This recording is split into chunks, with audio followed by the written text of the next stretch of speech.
another Star Trek, the official Starships collection review. This time we're doing issue number 118, I think that's right. Yeah, 118. The Freedom class of the U.S.S. Firebrand NCC-68723. And another Wolf 359 ship. I believe there is a couple more to get, but yeah, another Wolf 359 ship. And as per usual, nice glossy magazine and the ship itself, but more on that in a wee while. So let's get cracking, shall we? Freedom class Freedom, affiliation Starfleet. Well, who knew? Launch 24th century, length 430 meters. It's a big bastard. Crew 370. I'm not sure how in just a saucer section and a fucking neck. Warp 9.2, phaser emitters and cannon photon torpedoes. And we've got a nice aft shot of the ship itself there, quite nice.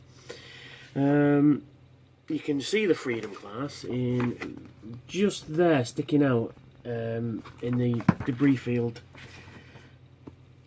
Right, so following the battle with the Borg cube at Wolf 359 in 2367, dozens of ships were left crippled and floating lifelessly in space. As the Enterprise D flew through debris, Firebrand could just be made out at the top left, you know. Because we have all of these now, I believe. Despite only having one nacelle, the Freedom class vessels were still able to reach speeds of Warp 9.2 for a limited period. The downside of that was anything happened to the nacelle, it became inoperable. The ship would be only capable of impulse speed. Yeah, it seems a bit illogical. But my guess is that, right, they basically just threw this together to be debris, right? Now, my theory, if you're talking canon,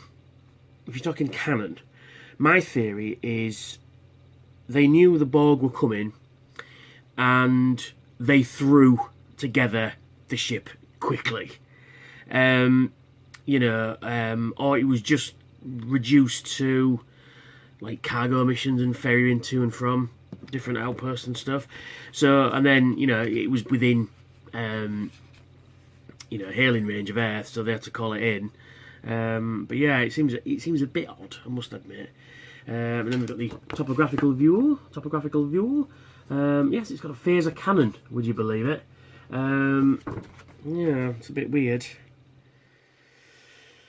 The name and registry of the U.S.S. Firebrand NCC-68723 originated from Gregory Gen Inc., the company that built the model.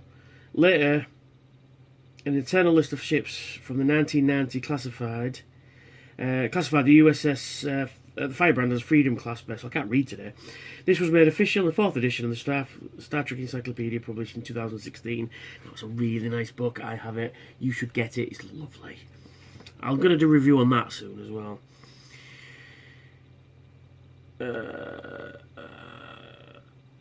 The only other Starfleet classes of ship known to feature just one nacelle, apart from the Freedom class, were the Saladin and Hermes, both of which were built in the 23rd century, and also the Kelvin as well. I forget what class that is. Kelvin class, I say? I don't know. The Gene model. Unlike most other ships in the graveyard scene, best of both worlds, the Freedom class was not a kit bash from commercially available model kits. It was built with damage by model maker Greg Jean. He actually built in the damage as he built it, which is quite cool. When filming the graveyard scene where the U.S.S. Enterprise NCC-171D flies through the remains of the decimated fleet of vessels, the visual effects used flakes of granola to simulate some debris left floating in space. There you go. And he goes on to talk about Ronald D. Moore and writing the 4th season, which is pretty cool. There's some good episodes in season 4. Got Family, which sort of is the continuation of Best of Both Worlds, which is quite a nice episode. You've got Sins of the Father, And you got Redemption as well. And you got Michael Piller as well, the late great Michael Piller, who wrote Best of Both Worlds. And he goes into stuff that he did as well. I mean, he did a lot of episodes like Ensign Row and stuff like that. And then he goes into more like The Inner Light and All Good Things and stuff. And then we've got On Screen, Best of Both Worlds Part 2. One of the wrecked Starfleet ships, predominantly on the view screen of the U.S. Enterprise D, when it was first entered as the graveyard scene of the Best of Both Worlds Part 2, and is a destroyed model of the source section of the U.S.S. Enterprise NCC-1701 from Star Trek Through the Search for Spock. From a continuity standpoint, this may not have made much sense, but because it was damaged and appeared so briefly in the visual effects, probably thought no one would notice. But us rabid Star Trek fans notice everything. Actor George Murdoch played Admiral J.P. Hansen, the man who mobilised the fleet of starships destroyed by the Borg at Wolf 359. Murdoch had earlier played the role of God in Star Trek V: The Final Frontier. Best of Both Worlds Part 2 was one of 3 episodes in which Will Riker is appointed captain of the Enterprise D. The other 2 are Future Imperfect in Season 4 and Parallels in Season 7. Yes, but that was an alternate version of Riker. Next episode, Hirogen Holoship. Yeah, I'm 2 behind. I'm still waiting for stuff. I'm still waiting for my discovery. Hasn't shown up yet. Not impressed.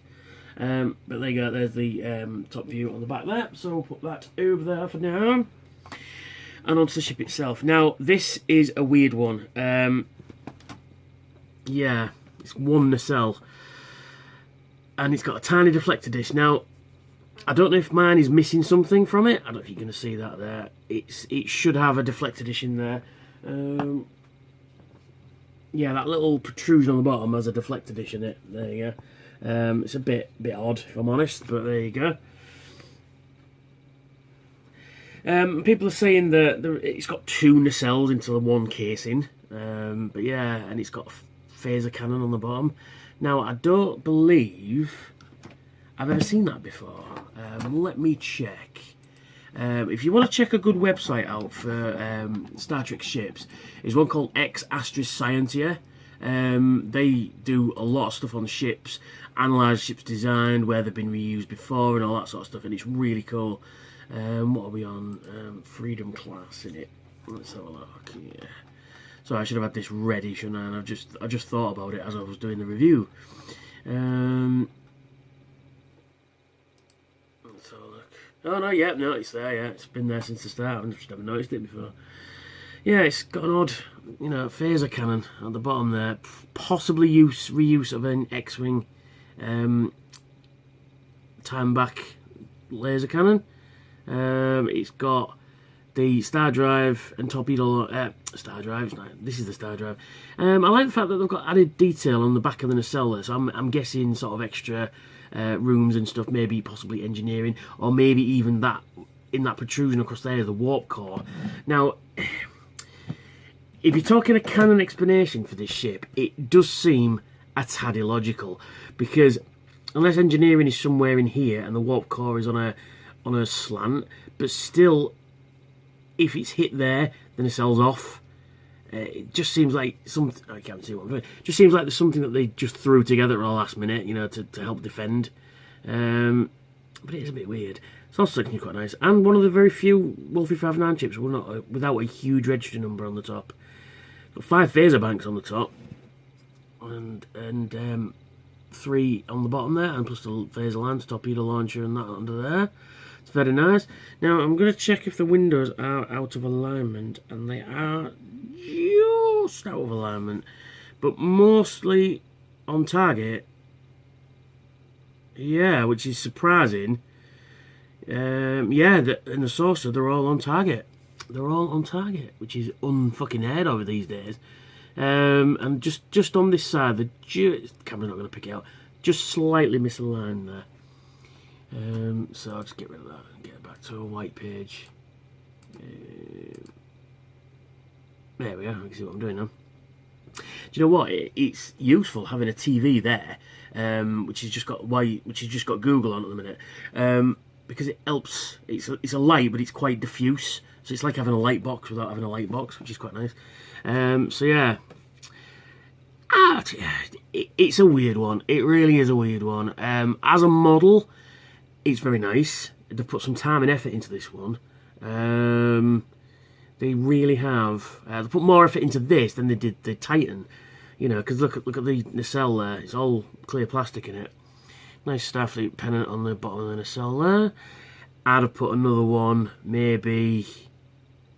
Actually, there's nowhere else you can put it, really, is there? Maybe a little one on the back there. You've got name and registry on the back of the nacelle. But the deflector disc just is missing. So I need some decals for that. And I would add a decal of the name and registry number there at the back there as well. But that's just me. It's really nice. The join line on the underside of the saucer is a bit noticeable, if I'm honest. I don't know why they don't do two halves.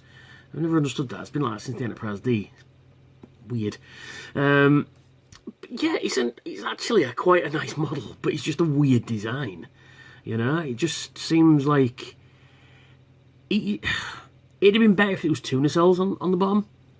You know, sort of side by side, sort of like top view on, so like that on each side would have been quite nice.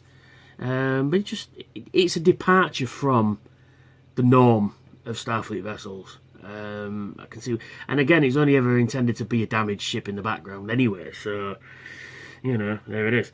Missing the impulse engines. They're not coloured in black on this one, which is a bit strange.